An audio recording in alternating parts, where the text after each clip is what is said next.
Hey everyone, George from Elite Motor Cars. Today's video is going to be a little different than our normal for sale video. Today's video is going to be a buyer's guide on 1984 through 1985 Cadillac Eldorado Barrett's convertibles.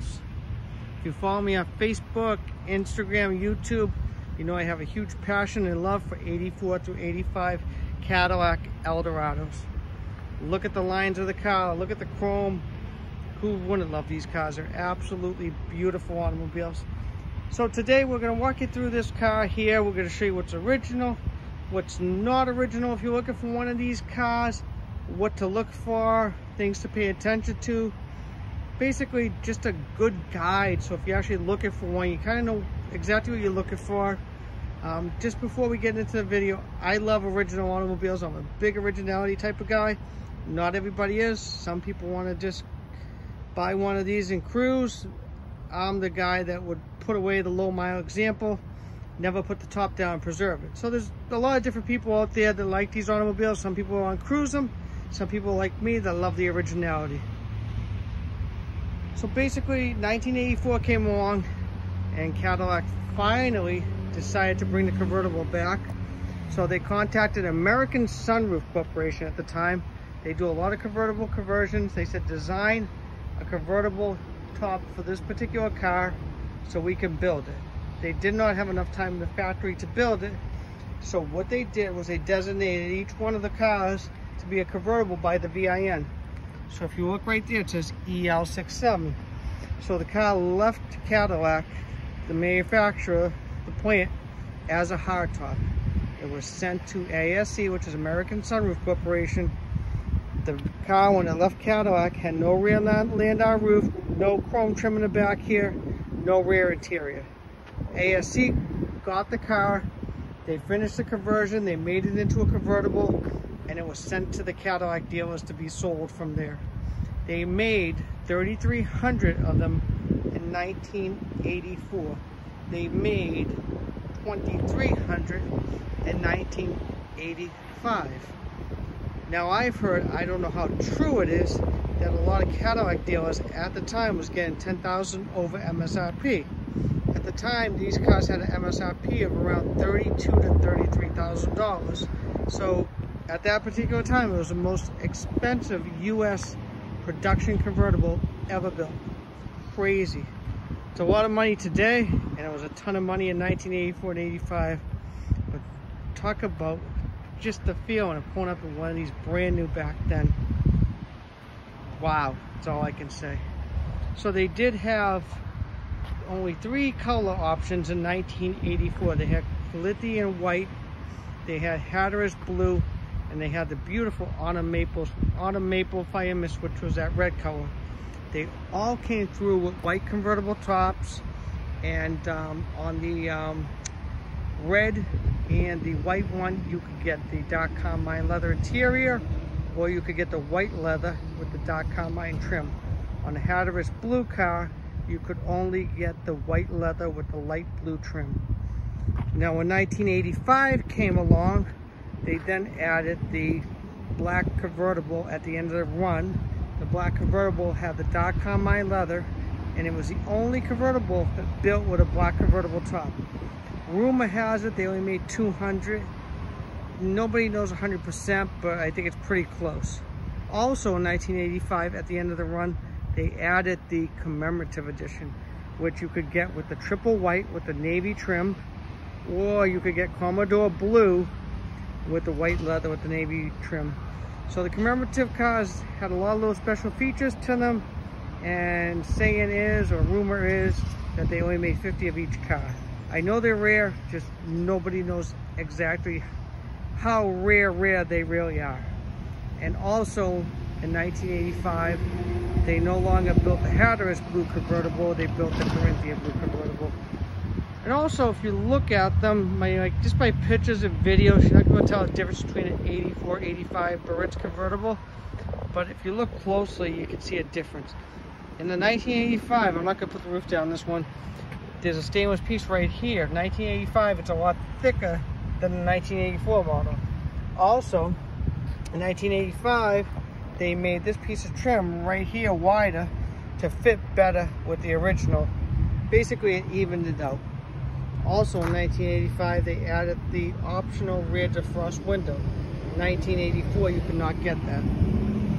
So that's just a little bit of the features of what Cadillac added to the car at the time. Also, 4100 was a little more updated in 1985. A lot of people swear by it. I don't see a huge difference between 84 or 85 4100s. So if you're looking at an 84 convertible and you're looking at an 85 and you like the 84 better, buy the one you like better. That's the best advice I could give you. One thing I would tell you about the 4100, if you're out test driving it, make sure it warms up, make sure it gets nice and hot. If that motor is nice and quiet when it's really hot, 99% of the time, that's a good motor. So let's get into this car. Let me show you guys what to look for, originality, features, all that good stuff. So this particular one has nice chrome all around, it really does. It still has the Claude Nolan Cadillac dealer that's sort of brand new. But this one does have some paint work. It's got paint work on the hood, the fenders, and the deck lid. And it's kind of tough to see it right now with the sun how it is, but this fender, if you look carefully, the color is off, especially when the sun's not on it. So that's something that somebody would want to address at some point. I really don't know why they even touched it on this particular car, but also I'm going to show you what else to look for. Look for overspray and stuff like that if you're looking at one of these cars. If you look right there, you can see some overspray there. Look for all that stuff, like right there. You see a little bit of overspray right there. So always look for that type of stuff if you're looking at one of these cars. I mean, it's tough to do by pictures and videos if you're out of state, but try to get as many pictures as you can. Also, if you look at these moldings right here, these are not original moldings. The original comes to a point right here. So these are some sort of aftermarket molding that somebody added to the car at one point. A lot of people won't catch it. To me, it kind of drives me crazy. And these moldings, the original ones, are now actually very tough to find. So if you are buying one of these cars, you do want to find one with the original moldings. And if it does need paint, please make sure your body guy takes them off nice and slowly, saves them so you can put them back on. Also, 1984 Eldorado came through with the wide white wall. 1985 it came through exactly with that size white wall. So this car has the factory correct white walls on it. Now if you notice the pinstripe down the side of this car, 1984 and 1985 Eldorados, none of the convertibles ever left the factory with a pinstripe down the side. A lot of people added it because they liked it. I like it, but I kind of like it without it. I just think it gives it that more of that original look. So basically 1984 and 85 Eldorado convertible, the ASC car only came from the factory with the pinstripe on the deck lid.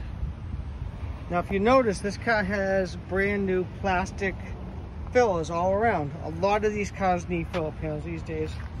Best ones to buy are the plastic ones. They're very reasonable on eBay these days. So if you do buy one that needs fillers, please go with the plastic ones. The fiberglass ones are a nightmare.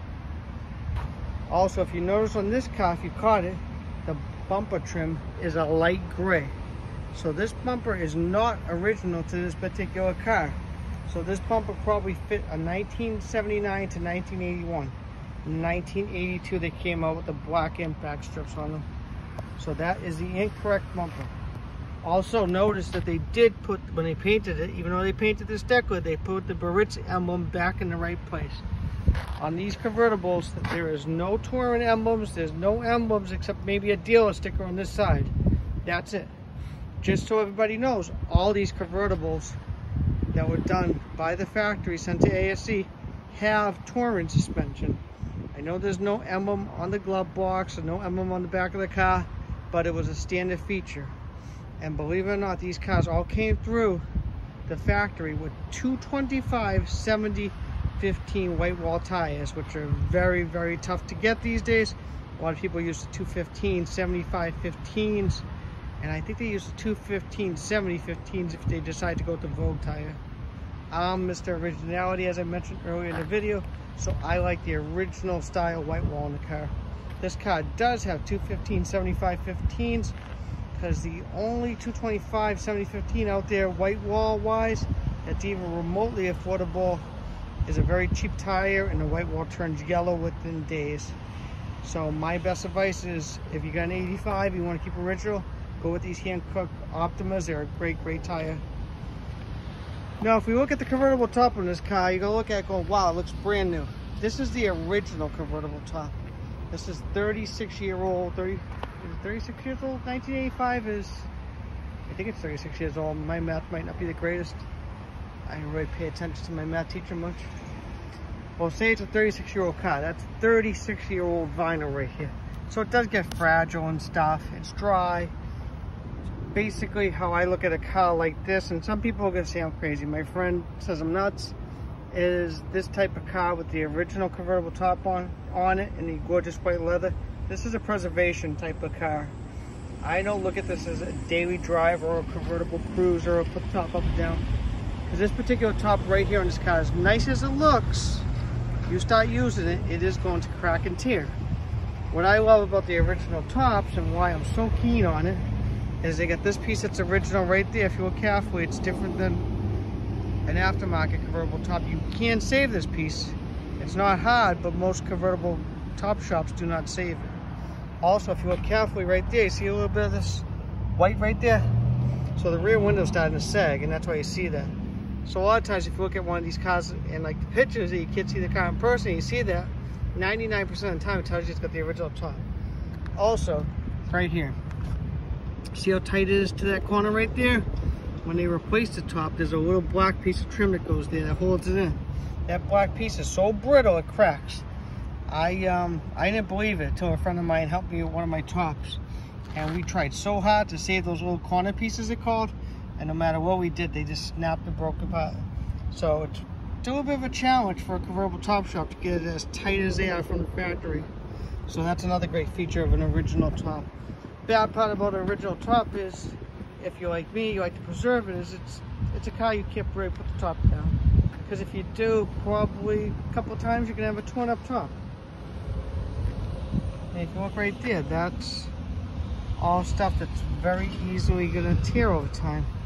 But for like a guy like me that loves preservation and originality, that adds value to the car. The original paint, the paint's still original right here. As you can see, the color's off. But as you look right here, this is all original paint on this car. Chrome is gorgeous. So the originality factor to me is huge. So if you're buying one of these cars and you don't want to, if you're not looking for one just to put the roof down, but you're looking for one just to put away, take to a couple car shows and really enjoy it, buy an original, because they're only original once. And if you are looking for one of these cars and you want a cruiser, try to find one with a nice rust-free body and nice interior. That will save you a ton of money in the long run, because you cannot get the interiors, and bodywork is outrageous, as we all know these days. So this one has gorgeous white leather interior. Look at those buttons. Tell me that's a gorgeous interior. It may not be the roomiest, but it's gorgeous. It does have a nice headliner in there from the ASC factory. Dashboard is nice too. Dash pad is perfect in this car. Now what happens with these cars is they sit in cold storage. A lot of times they'll crack these dash pads. So if you own one of these cars, take a second to take it out in the wintertime. Put it in your house so it doesn't crack, and you won't have to worry about paying those crazy prices online to buy another dash pad. This one does have the original Symphony sound radio, climate control, power mirrors, convertible top switch is in nice condition, which you also want because you can't find this stuff. Digital dash is beautiful on this one. Also, make sure the digital dash is working. They are kind of getting a little bit notorious with, you just start them up and they go blank, and you got to find another one. I have a friend of mine in Florida trying to work a system to fix these. Hopefully he can figure it out, because they're getting tougher and tougher to find. It's crazy. Never thought I'd see an issue with one of those things. All these switches you want nice condition. If you look at this wood grain right here, it's absolutely beautiful. If you do clean it, don't hit it with glass cleaner, because you will take all that wood grain texture right off of there. That piece is a very delicate piece, and I've learned the hard way many times over the years. Look at the driver's seat. It's got a little bit of wear, but it's gorgeous for 1985. That's what you want to buy. You really want to buy a car with a nice interior. Even if you're simply looking for a cruiser, you want that nice interior. This interior is beautiful. That one's got one little crack in it. Other than that, this door panel is beautiful. Also, one of the biggest things that people are always asking about, doors. These doors are rust-free. They got no rust whatsoever. They're absolutely gorgeous. You want to find a car with really good doors. That is so important. You also want to try to find a car that the doors close decently. Because a lot of times the hinges do wear out on these cars. As you can see, this one does have illuminated entry. Also, these mirrors right here, they loosen up. There's a Phillips screw deep in there. You have got to grab a long Phillips screwdriver. You can tighten up that screw. Also, this car does have the optional heated mirrors. So very cool. Let me grab the keys to open the trunk and the hood. Show you guys the other side a little better. It's supposed to be cloudy all day. Now the sun's starting to come out. Welcome to New England. Also, if you're buying one of these cars, hope it at least has the factory convertible top roof, because those are getting rarer. This one does have both the original, all three original mats to the front in great condition. Another rare item right there. All these convertibles actually came through with this darker burgundy interior trunk trim, which is odd and people go, it doesn't match, but that's how Cadillac built it. This one also has the optional lock-in fuel door. So this car's a pretty well loaded up Eldorado convertible. It's also got the power pull down. Now people always ask, do these cars come with the Bose sound system? Do they come with the memory seat? They never came with the Bose sound system because they didn't have enough room in the back for the speakers. Also, basically this switch in a lot of ways was the original switch that they used for the memory seat. The memory seat would go right there. So basically Cadillac, GM, how they think, they took this original switch, they didn't redesign it, they just made this new fascia for it and put the rear window switch there. Problem solved, the part's made.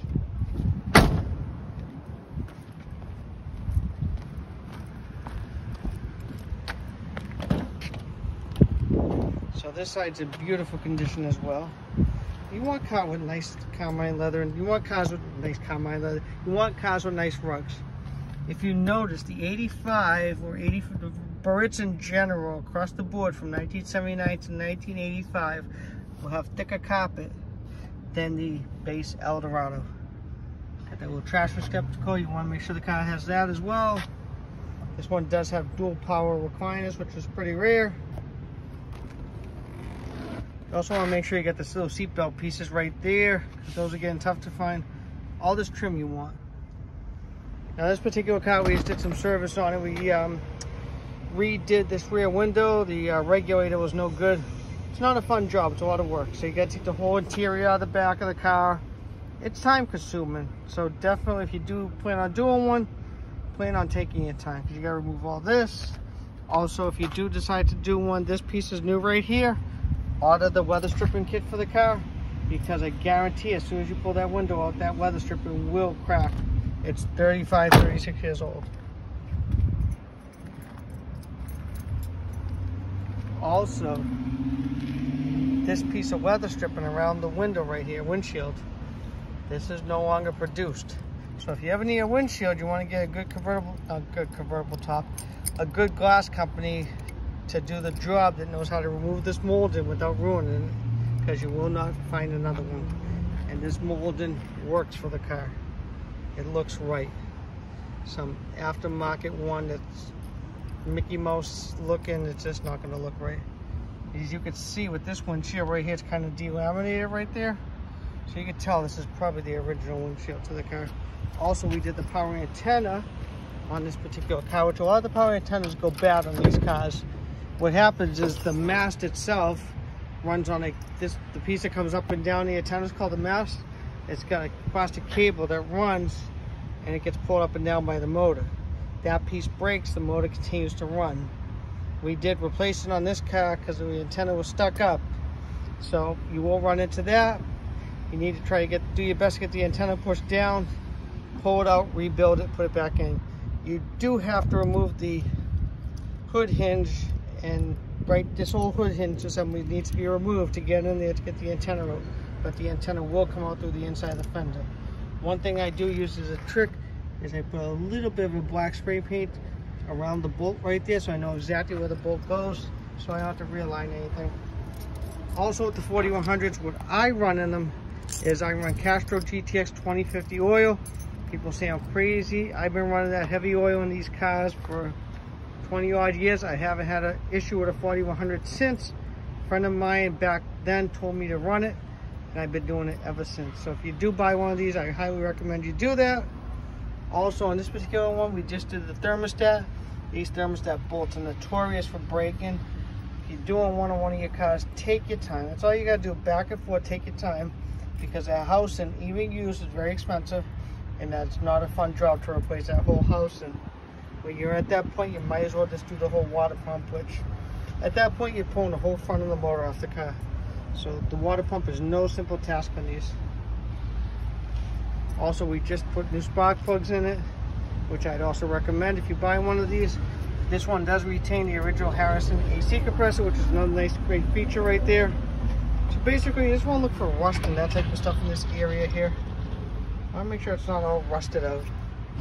I had one years ago from Florida. The whole car where the wipers were was rotted to hell. I've never seen one so rotted in my life.